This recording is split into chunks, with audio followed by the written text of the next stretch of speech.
Zee 24 तासनं उघड केलेल्या जमीन गैरव्यवहार प्रकरणी उपमुख्यमंत्री अजित पवारांनी महसूल अधिकाऱ्यांवर खापर फोडलेलं आहे। या प्रकरणी अधिकाऱ्यांनी योग्य कारवाई केली असती तर हा प्रकार घडला नसता असं अजित पवारांनी अनौपचारिक गप्पांमध्ये म्हटलंय। त्यामुळे अजित पवारांकडून मीडियाच्या चुकांवर पांघरून घालण्याचा प्रयत्न आहे का, अशी ही चर्चा रंगली आहे।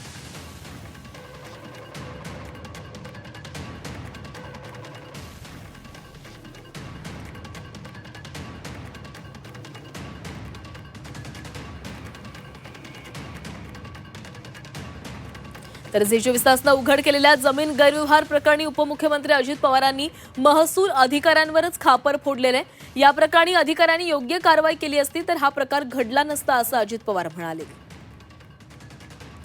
आणि या संदर्भात अधिक बोलूयात, आमचे प्रतिनिधी कृष्णात पाटील आपल्यासोबत जोडले गेलेले आहेत। कृष्णात, झी 24 तासनं हा संपूर्ण गैरप्रकार समोर आणलेला होता आणि यानंतर अजित पवारांनी एक महत्त्वाचं वक्तव्य केलंय, ते म्हणजे त्यांनी संपूर्ण खापर हे महसूल अधिकाऱ्यांवरच फोडलेलं आहे। अनौपचारिक गप्पांमध्ये अजित पवार नेमकं काय म्हटलेले होते?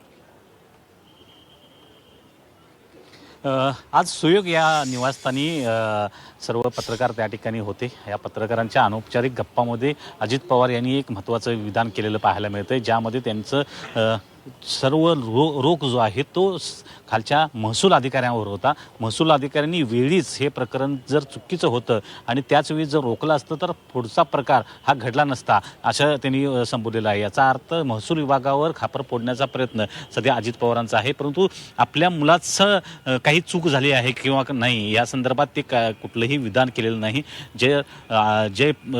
जर पार्थ पवार यांनी हे संपूर्ण त्या मीडिया कंपनीच्या मार्फत व्यवहार केलेला होता। शीतल तेजवानी त्यामध्ये सहभागी होती, 2 अटक झालेले आहेत। तरी देखील अजित पवार यांचं मत आहे की संबंधित महसूल अधिकारी जे आहेत, जे त्या व्यवहाराशी संबंधित होते, त्यांनी या प्रकरणामध्ये ही जमीन सरकारची आहे आणि अशा प्रकारे ही जमीन विक्री होणार नाही हे जर वेळीच दाखवलं असतं आणि त्या ठिकाणी रोखलं गेलं असतं तर पुढचा प्रकार घडला नसता, जमीन विक्री झाली नसती आणि हे संपूर्ण प्रकरण पुढं आलं नसतं, असं त्यांचं एक मत आहे। परंतु यामुळं कुठं ना कुठं तरी आपल्या मुलाला, पार्थ पवारला सेफ ठेवण्याचा प्रयत्न हा अजून देखील अजित पवार यांचा असलेला पाहायला मिळतोय। कारण ज्या प्रकारे महसूल अधिकाऱ्यांचीच चूक आहे, आपल्या मुलाची चूक नाही आहे किंवा मीडिया कंपनीची चूक आहे हे ते म्हणत नाही आहेत, तर महसूल अधिकाऱ्यांची चूक आहे आणि त्या अधिकाऱ्यांनी हे प्रकरण वेळेस रोखलं नाही असं त्यांचं मत आहे। त्यामुळं नक्कीच या संपूर्ण प्रकरणाविषयी उपमुख्यमंत्री अजित पवार हे आपल्या मुलाला, पार्थ पवारला कुठं ना कुठं तरी सेफ ठेवता आहेत, सुरक्षित ठेवता आहेत आणि सर्व रोख जो आहे त्या संपूर्ण प्रकरणाचं खापर जे आहे ते महसूल अधिकाऱ्यांवर फोडण्याचा प्रयत्न करताना पाहायला मिळत आहेत। नक्कीच कृष्णा, धन्यवाद दिलेल्या सविस्तर माहितीसाठी।